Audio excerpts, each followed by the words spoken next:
نکلنے کی ضرورت اور اس کے مقصد کو سمجھنا ہے، کیونکہ جو محنت بلا مقصد ہو اس پر استقامت کبھی نہیں ہو سکتی۔ قرآن نے صاف طور پہ فرمایا ہے وَمَنْ أَحْسَنُ قَوْلًا مِّمَّنْ دَعَا إِلَى اللَّهِ وَعَمِلَ صَالِحًا۔ اس شخص سے اچھا دین ہو کس کا سکتا ہے جو دعوت دیتے ہوئے عمل کرے۔ گویا دعوت اور عمل ان دونوں کو مسلسل جمع رکھنا، دعوت اور عمل ان دونوں کو مسلسل جمع رکھنا یہ دین کو سب سے اچھا بنانے والا ہے۔ علماء نے تفسیر اسی طرح کی ہے، بلکہ مفسرین نے ترجمہ اسی طرح کیا ہے اور یہ فرمایا ہے کہ وَمَنْ أَحْسَنُ دِينًا کا مطلب ہے وَمَنْ أَحْسَنُ عَمَلًا، عمل سے دین مراد لیا ہے۔ وَمَنْ أَحْسَنُ قَوْلًا سے قول سے دین مراد لیا ہے کہ اس سے اچھا دین ہو کس کا سکتا ہے جو دعوت دیتے ہوئے عمل کرے۔ معلوم یہ ہوا کہ دعوت ایمان اور اعمال کے اندر کمال پیدا کرنے کے لیے ہے۔ اس لیے میرے بزرگ دوستو عزیزو، بنیاد اس کو بناؤ کہ اللہ کے راستے کی نقل و حرکت ایمان اور اعمال کی تکمیل کے لیے ہے۔ سوال اس بات کا ہے، لوگ یہ کہتے ہیں کہ کیا ایمان اور اعمال میں کمال پیدا کرنے کے لیے صرف یہی راستہ ہے؟ دیکھو، جب امت کی نظر سیرت صحابہ سے اور محمد صلی اللہ علیہ وسلم کے طریقوں سے دور ہوتی جاوے گی، امت کے درمیان رواجی طریقے زندہ ہوتے رہیں گے اور سنت کے طریقے امت سے دور ہوتے رہیں گے، سنت کے طریقے دور ہوتے رہیں گے۔ اگر ہم اس محنت کو کرنے میں سب سے پہلے سیرت پر غور کریں کہ سیرت صحابہ میں اور آپ صلی اللہ علیہ وسلم کی احادیث میں دعوت کا کیا مفہوم ہے اور ایمان کی دعوت کی کیا ضرورت ہے، اور ایمان سیکھنے میں صحابہ کرام کا کیا معمول ہے، اگر اس پر غور کریں گے تو واقعی میں یقین سے کہتا ہوں یہ بات سمجھ میں آ جائے گی کہ اللہ کے راستے کا جہد محمد صلی اللہ علیہ وسلم اور آپ کے صحابہ کے طریقے کا پابند ہو کر کرنا یہی ایمان اور اعمال کی ترقی کا راستہ ہے۔ سب سے پہلے دعوت کے ذریعے یقینوں کی تبدیلی مطلوب ہے۔ مولانا الیاس صاحب خود فرماتے تھے کہ اگر میں اس کام کا کوئی نام رکھتا تو اس کا نام تحریک ایمان رکھتا، اس کا نام تحریک ایمان رکھتا۔ اگر میں اس کام کو کوئی نام رکھتا کہ اس کا نام تحریک ایمان رکھتا، کہ یہ محنت یقینوں کے بدلنے کے لیے ہے، یقین کی تبدیلی صحابہ کرام کے طریقے کے ساتھ مربوط ہے، صحابہ کے طریقے کے ساتھ لازم ہے۔ اس کا طریقہ یہ تھا کہ معاذ بن جبل، عبداللہ بن رواحہ، عمر بن خطاب، ابی بن کعب اور ابو ہریرہ رضی اللہ عنہ اجمعین، یہ بڑے بڑے صحابہ جن میں ایک سید القراء ہیں، جن میں ایک سید العلماء ہیں، جن میں ایک سید المحدثین ہیں ابو ہریرہ، جن میں عمر ہیں جن کے بارے میں فرمایا لو کان بعدی نبی لکان عمر۔ ان صحابہ سے یہ بات کئی روایتوں میں ثابت ہے کہ یہ ایمان سیکھنے کے عنوان پر صحابہ پر گشت کرتے تھے اور ان سے ملاقاتیں کرتے تھے اور کہتے تھے قم بنا، اٹھو ہمارے ساتھ، چلو ہمارے ساتھ، آؤ ہمارے ساتھ، کچھ دیر کے لیے میرے پر ایمان لے آئیں۔ یہ معمول امت میں سے یعنی کلیتاً ختم ہو گیا ہے، کلیتاً ختم ہو گیا، کلی طور پر۔ حالانکہ یقین کے سیکھنے کا اور یقین کی تبدیلی کا یہی طریقہ تھا صحابہ کرام کے درمیان. مسجد کی جماعت تھی صحابہ کی، جن کا کام یہ تھا کہ ایمان سیکھنے کے عنوان پر صحابہ پر گشت کرتے تھے اور کہتے تھے قم بنا، اٹھو ہمارے ساتھ، چلو ہمارے ساتھ، آؤ ہمارے ساتھ مسجد میں کچھ دیر کے لیے پر ایمان لے آویں. بلکہ خود عمر رضی اللہ عنہ کا قول یہ ہے، حضرت خود فرماتے ہیں کہ میں تمہیں مسجد میں ایمان کے حلقوں میں اس لیے جمع کرتا ہوں تاکہ میرے اپنے ایمان میں زیادتی ہو،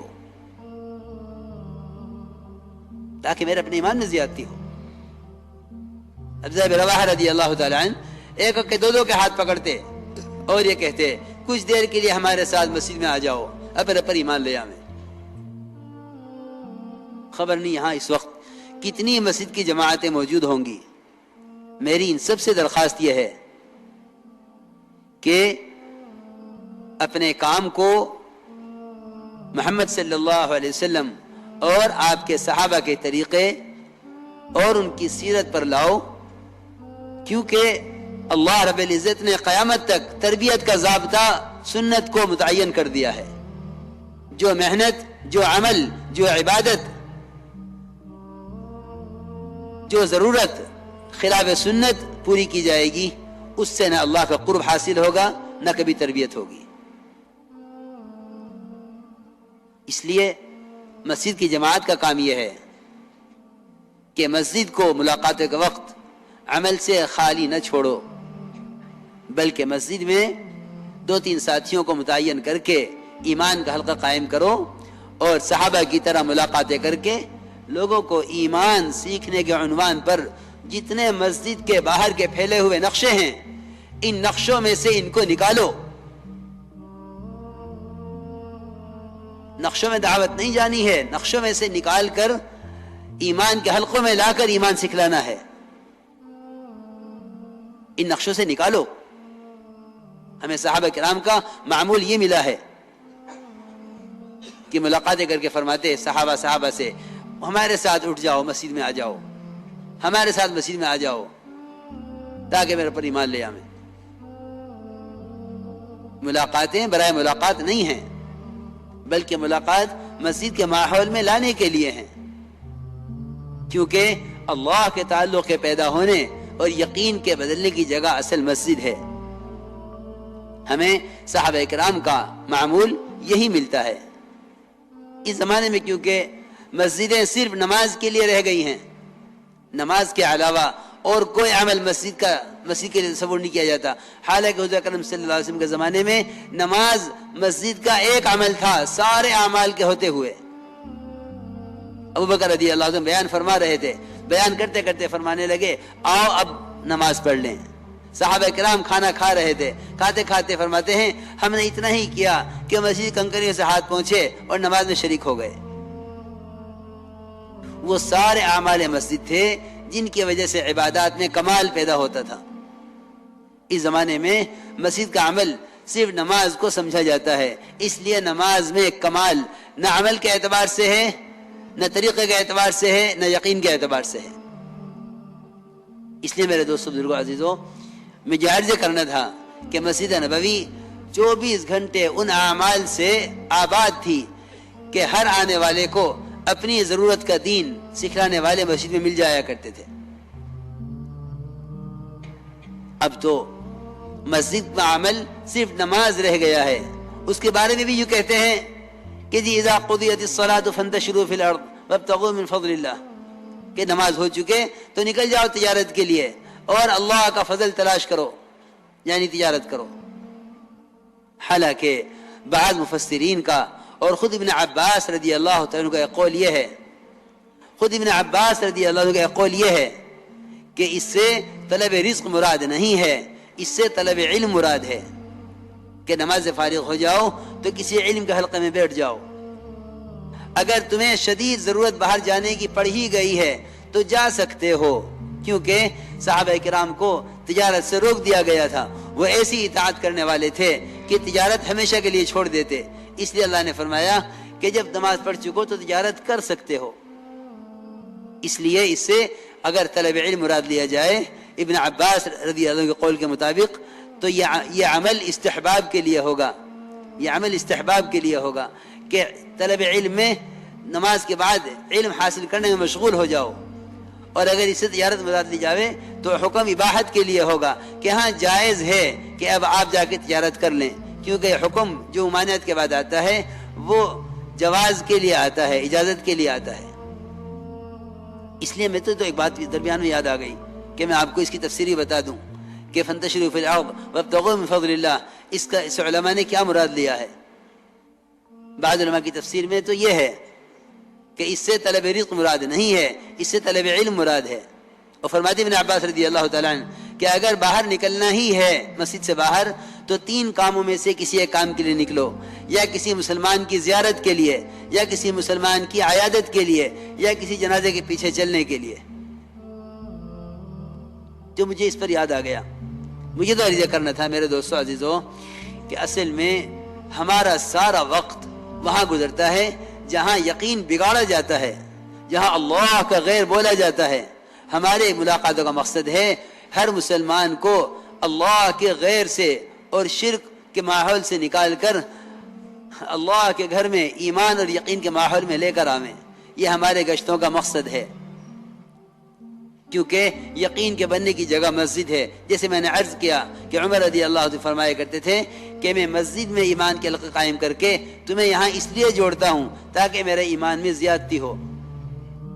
اتنی بات کافی ہے یہ سمجھنے کے لیے کہ واقعی مسجد میں ایمان کے حلقوں میں بیٹھنے سے ایمان کو ترقی ہوتی ہے. یہاں جمع کر کے یہاں ایمان کی تعلیم دو، یہاں جمع کر کے یہاں ایمان کی تعلیم دو. میرے دوستو عزیزو، امت ایمان کے خیال پر ہے، امت ایمان کے خیال پر ہے، خیالی ایمان ہے، ایمان کی حقیقت سے بالکل واقف نہیں ہے. یہاں ایمان کے حلقوں میں لا کر ایمان کی تعلیم دو، یہاں ایمان کے حلقوں میں بٹھا کر ایمان کی تعلیم دو. جم کر یہ بات سمجھاؤ کہ ایمان کہتے ہیں محمد صلی اللہ علیہ وسلم کی لائی ہوئی خبروں کو محمد صلی اللہ علیہ وسلم کے اعتماد پر یقینی ماننا.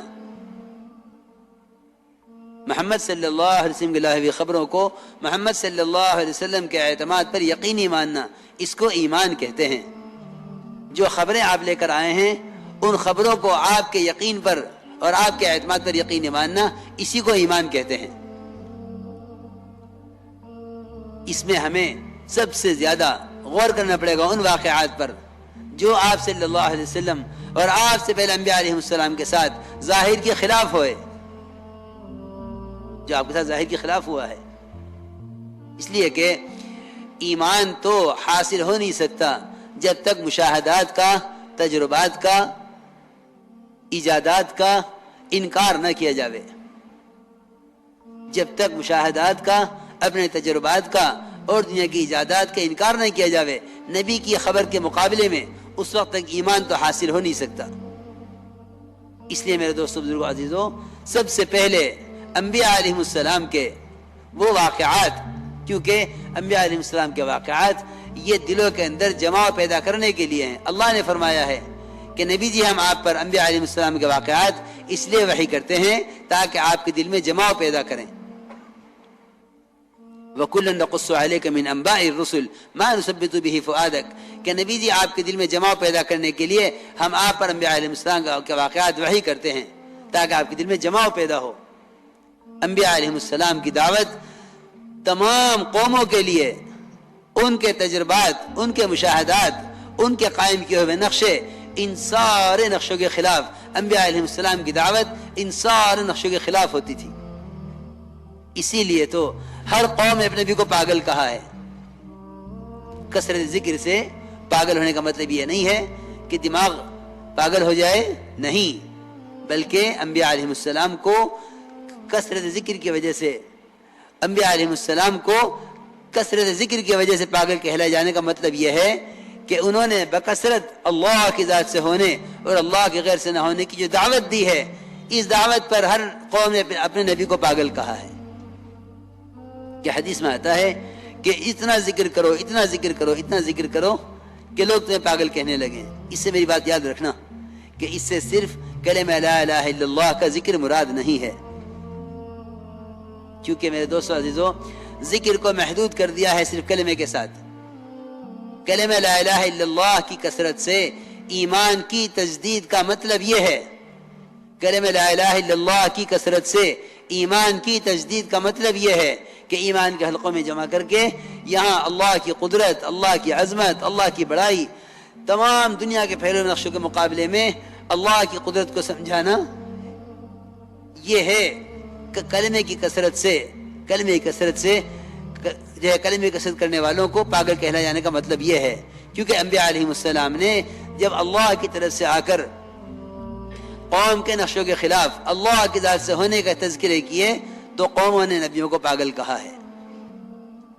میری بات ذرا دھیان سے سننی ہوگی بھائی، کیونکہ حدیث میں آتا ہے، ذرا اس کو سمجھ لو، حدیث میں آتا ہے کہ مختلف خاندان، مختلف قبیلوں کے لوگ اللہ کے گھروں میں سے کسی گھر میں جمع ہو کر جب اللہ کے تذکرے کرتے ہیں، یہاں بے شک ذکر کا لفظ ہے حدیث میں، لیکن یہاں ایمان کے مجلس سے اللہ کے تذکروں کی مجلس مراد ہے۔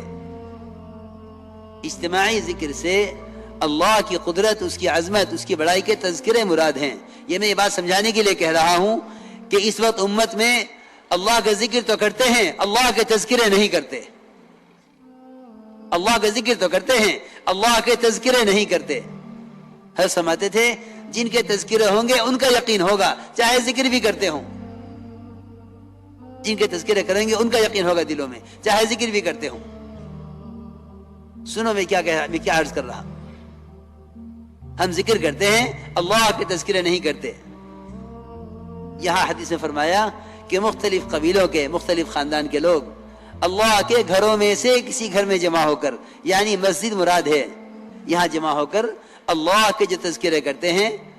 اللہ اکبر، سنو تو صحیح، حدیث میں آتا ہے کہ فرشتے اپنے پروں سے آسمان تک ان کو گھیر لیتے ہیں، اور اللہ رب العزت ان سے بہتر مجلس میں ان کا ذکر فرماتے ہیں، ان سے بہتر مجلس میں ان کا ذکر فرماتے ہیں۔ بلکہ بعض علماء نے تو تفسیر یہ کی ہے کہ وَلَا ذِكْرُ اللَّهِ اکبر، کہ وَلَا ذِكْرُ اللَّهِ اکبر کا مطلب یہ ہے کہ اللہ تعالیٰ اپنا ذکر کرنے والوں کا ذکر کریں، یہ ہے ذکر اکبر۔ ذکر اکبر اس کو فرمایا۔ اکثر مفسرین کی تفسیر یہی ہے کہ ذکر اکبر کا مطلب یہاں یہ ہے کہ اللہ کے بندے جو اللہ کے گھروں میں جمع ہو کر اللہ کے تذکرے کریں گے، اللہ تعالیٰ ان سے بہتر مخلوق فرشتوں کے درمیان ان کے تذکرے کریں گے۔ ان کے تذکرے اللہ اپنی فرشتوں کے درمیان میں کریں گے، یہ ہے مطلب ذکر اکبر کا۔ اللہ تمہارا ذکر کرے، یہ ذکر اکبر ہے۔ اللہ تمہارا ذکر کرے، اللہ ہمارا ذکر کرے، یہ ہے ذکر اکبر۔ کتنی بڑی بات ہے، کتنی بڑی بات ہے، اگر ہم غور کریں تو کتنی اونچی بات ہے کہ اللہ تعالیٰ اپنا ذکر کرنے والوں کا ذکر فرماتے ہیں فرشتوں کے درمیان۔ اس کو خوب سمجھ لینا چاہیے کہ مسجدوں میں ایمان کے حلقے قائم کرو۔ ہمارے گشت مسجد کے ماحول میں لانے کے لیے ہیں، یہ بات بار بار ہم عرض کر رہے کہ ہمارے گشت مسجد کے ماحول میں لانے کے لیے ہیں، کیونکہ صحابہ کی سنت، ان کا طریقہ یہی ہے۔ ملاقاتوں میں مسجد کے فضائل خوب بیان کیا کرو، ملاقاتوں میں مسجد کے فضائل خوب بیان کیا کرو۔ حدیث میں آتا ہے کہ جو شخص علم کی ایک بات سیکھنے کے لیے یا دوسروں کو سکھلانے کے لیے مسجد کی طرف قدم اٹھاتا ہے، اللہ تعالیٰ اس کو قدم اٹھانے پر ایک کامل حج کا ثواب عطا فرماتے ہیں۔ ایک کامل حج کا ثواب، مسیح کی طرف قدم اٹھاوے دین کی ایک بات سیکھنے کے لیے یا دوسروں کو سکھلانے کے لیے، تو اللہ تعالیٰ ایک کامل حج کا ثواب عطا فرماتے ہیں۔ اتنی فضیلت ہے، کیونکہ میرے دوستو عزیزو اصل میں دلوں کے پلٹنے کی جگہ مسجد ہے۔ حضور اکرم صلی اللہ علیہ وسلم نے وہ وفد ثقیف جو یہ کہتا تھا کہ اسلام تو لائیں گے، نماز نہیں پڑھیں گے، زکوٰۃ نہیں دیں گے، جہاد نہیں کریں گے، اور ہمارا بت 1 سال تک باقی رہے گا، ہم اس کو توڑیں گے نہیں، اس شرط کے ساتھ اسلام لاتے ہیں۔ آپ صلی اللہ علیہ وسلم نے ان کو مسجد میں رکھا اور صحابہ سے فرمایا کہ میں نے ان کو مسجد میں اس لیے رکھا ہے تاکہ اعمال مسجد ان کے دلوں کو اسلام کے لیے نرم کر دیں. جب ایک کافر کا دل مسجد کے ماحول سے اسلام کے لیے نرم ہو سکتا ہے، جب ایک کافر کا دل مسجد کے ماحول سے اسلام کے لیے نرم ہو سکتا ہے، تو ایک مسلمان کا دل مسجد کے ماحول سے دین کے لیے تیار کیسے نہیں ہو سکتا؟ اس لیے میرے دوستو، بزرگوں، عزیزوں، مسجد کو ملاقاتوں کے دوران عمل سے خالی نہ چھوڑو، کیونکہ دعوت باتوں کی طرف نہیں ہے، دعوت ان اعمال کی طرف ہے جن اعمال میں مشغول رہنے سے اور جن ماحول سے دل پلٹتے ہیں. آپ اندازہ کریں طفیل ابن عمر دوسی رضی اللہ تعالیٰ عنہ وہ جب مکہ مکرمہ آئے تو قریش نے طفیل ابن عمر دوسی کو آپ صلی اللہ علیہ وسلم کی دعوت سے ڈرایا اور یہ کہا کہ طفیل نہ ان کی بات سننا نہ ان سے بات کرنا، اس لیے کہ جو ان کی بات سنتا ہے وہ ان کا ہو جاتا ہے. طفیل ابن عمر دوسی رضی اللہ فرماتے ہیں کہ میں نے آپ کی بات کو نہ سننے کے لیے اپنے کانوں میں روئی ٹھوس لی، کان بند کر لیے کہ کوئی آواز میرے کان میں نہ پڑے. فرماتے ہیں کہ اچھی طرح کان بند کر کے میں مسجد حرام میں داخل ہوا اور میں آپ کی بات سننا بھی نہیں چاہتا تھا، لیکن حرم میں داخل ہوتے ہی میں نے دیکھا کہ آپ صلی اللہ علیہ وسلم کعبے کے پاس نماز پڑھ رہے تھے. فرماتے ہیں کہ میں اندر گیا تو میرے دل نے یہ کہا کہ طفیل تجھے ان کی بات سننی چاہیے، تجھے ان کی بات سننی چاہیے، تجھے ان کی بات سننی چاہیے، اچھی ہوگی تو قبول کر لوں گا اور بری ہوگی تو چھوڑ دوں گا. فرماتے ہیں طفیل ابن عمر دوسی رضی اللہ تعالیٰ عنہ کہ میں نے کانوں سے روئی نکالی اور میں نے آپ کا کلام سنا اور اسلام اسی وقت قبول کیا، اور اتنا ہی نہیں بلکہ آپ سے کہا فوراً کہ یا رسول اللہ میری قوم میری بات مانتی ہے، میں اپنی قوم کو جا کر دعوت دوں. اللہ کی شان، جو کانوں میں روئی ٹھوسے ہوئے تھے مسجد سے باہر، انہوں نے مسجد میں آ کر بات سنی اور بات سن کر یہ عرض کیا کہ اپنی قوم کو جا کر دعوت دوں. چند سال میں 80 خاندان، قبیلہ دوست کے 80 خاندان ان کے ذریعے اسلام میں داخل ہوئے، جن کو لے کر یہ خیبر کے موقع پر پہنچے حضور اکرم صلی اللہ علیہ وسلم کی خدمت میں. جو خود بات سننا نہیں چاہتا تھا وہ 80 خاندانوں کے اسلام میں داخل ہونے کا ذریعہ بنا ہے. میرے دوستو عزیزوں، میں تو بار بار عرض کر رہا، اپنے کام کو سنت کی طرف لاؤ، اپنے کام کو سنت کی طرف لاؤ، کیونکہ سب سے بڑی سنت سنت دعوت ہے، سب سے بڑی سنت سنت دعوت ہے. آپ صلی اللہ علیہ وسلم کیونکہ ہمارے کام کا مقصد ہے احیاء سنت. حضرت فرماتے تھے علیہ السلام میرے کام کا مقصد سنتوں کا احیاء ہے. سب سے اہم اور سب سے بڑی سنت وہ سنت دعوت ہے. کہ یہ غور کریں کہ سنت دعوت میں آپ صلی اللہ علیہ وسلم کا طریقہ کیا ہے، کہ آپ صلی اللہ علیہ وسلم کا طریقہ اور آپ کے صحابہ کا طریقہ یہ تھا کہ وہ دعوت دے کر مسجد کے ماحول میں لاتے، صحابہ کو دعوت دیتے، صحابہ کو دعوت دیتے.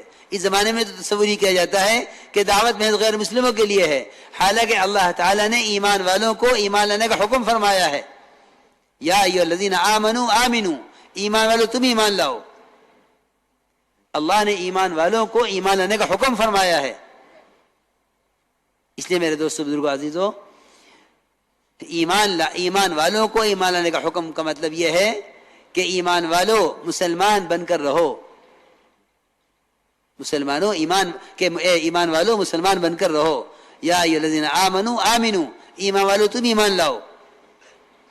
اس لیے میرے بزرگوں دوستو عزیزوں، میں بار بار جو میں عرض کر رہا کہ ہمارا اصل میں ملاقاتیں مسجد کے ماحول میں لانے کے لیے ہیں.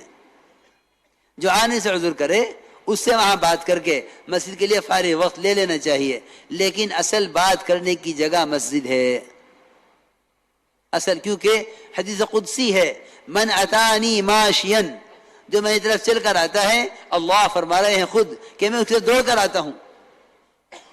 حدیث میں آتا ہے اللہ تعالی مسجد میں آنے والے سے مل کر اس طرح خوش ہوتے ہیں جیسا کوئی اپنے بچھڑے ہوئے دوست سے مدت کے بعد مل کر خوش ہوتا ہے، کہ مدت کا بچھڑا ہوا دوست آج ملا ہے، جس سے مل کر خوش ہوتا ہے. حدیث میں ہے یہ تبشبش، اللہ تعالیٰ کو بشاشت ہوتی ہے مسجد میں آنے والے سے. اس لیے ہمارے اصل کام یہ ہے کہ ملاقاتیں کر کے لوگوں کو مسیح کی طرف اٹھا کر لاؤ، کیونکہ جو ہی تم نے اسے مسیح کی طرف چلایا اللہ کی رحمت اس کی طرف دوڑ گئی، یقینی بات ہے، کیونکہ حدیث قدسی ہے، من اتانی ماشین، جو میری طرف چل کر آتا ہے میں اس کی طرف دوڑ کر آتا ہوں۔ اس لیے میرے دوستو عزیزو، مجھے ضروری بات عرض کرنی ہے، کیونکہ دیکھو بھائی بات یہ ہے، جو محنت بھی چاہے اس کا دائرہ کتنا وسیع ہو جاوے، چاہے اس کو شہرت کتنی بھی حاصل ہو جاوے، جو محنت خلاف سنت ہے اس کے ساتھ تربیت نہیں ہے۔ اپنے کام کو سنت کی طرف لاؤ، سنت کی طرف لاؤ۔ سب سے بڑی سنت میں نے عرض کیا کہ سب سے بڑی سنت وہ دعوت میں انفرادی دعوت ہے،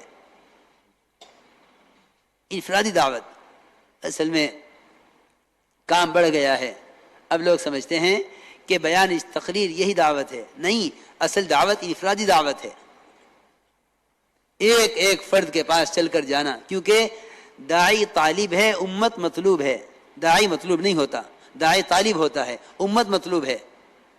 اس لیے میں عرض کر رہا کہ انفرادی دعوت اصل ہے، ایک ایک فرد کو دعوت دینا، ایک ایک فرد کو۔ مولانا الیاس صاحب رحمۃ اللہ فرماتے تھے کہ میرے نزدیک، میری بات ذرا غور سے سننا بھائی، میرے نزدیک انفرادی دعوت دینا ایک ایک فرد کو اتنا اہم ہے، اتنا اہم ہے، اتنا اہم ہے کہ اگر کوئی شخص نفل نماز میں مشغول ہے، اگر کوئی شخص نفل نماز میں مشغول ہے اور کوئی نیا آدمی آ جائے جس کے ٹھہرنے کی توقع نہ ہو، تو اپنی نفل نماز توڑ کر پہلے اس کو دعوت دے،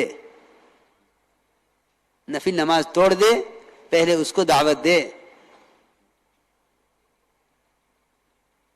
حضرت کے ملفوظات میں چھپا ہوا ہے، غالباً وہ ملفوظات جو حضرت کے مولانا منظور نعمانی رحمۃ اللہ علیہ نے مرتب کیے ہیں، اس میں 209 نمبر کا یہ ملفوظ ہے